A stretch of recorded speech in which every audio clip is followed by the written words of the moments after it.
एक ना web series है चिरैया।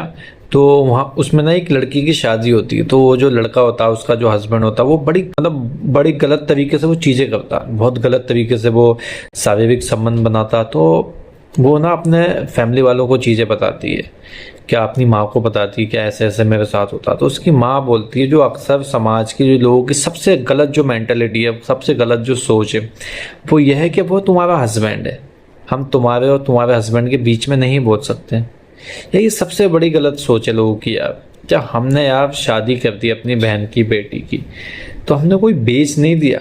वो लड़की जब शादी करके घर जाती है अपने ससुराल, तो उसका मतलब ये नहीं कि उसके ससुराल वालों ने या उसके हस्बैंड ने उसको खरीद लिया। या उसकी खुद की भी एक इज्जत है, सेल्फ रिस्पेक्ट है, खुद की अपनी मर्जी है ना।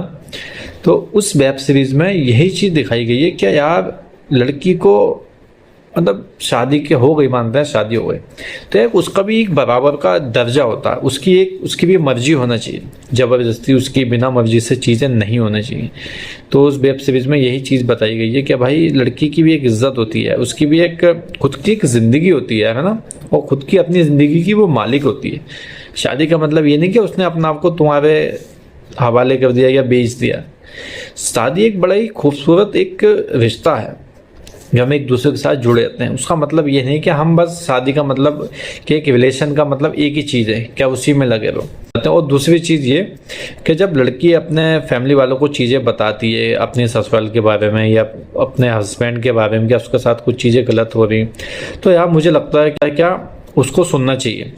हमें उसका सोल्यूशन निकालना चाहिए और हमें सुनना भी चाहिए कि चीज़ें आखिर क्यों ख़राब हो रही हैं, आखिर क्या बात है। हमें ये नहीं सोचना चाहिए कि हम तुम्हारे ससुराल के बीच में नहीं पढ़ सकते, हम तुम्हारे और तुम्हारे हस्बैंड के बीच में नहीं पढ़ सकते, हमारा कोई हक नहीं है।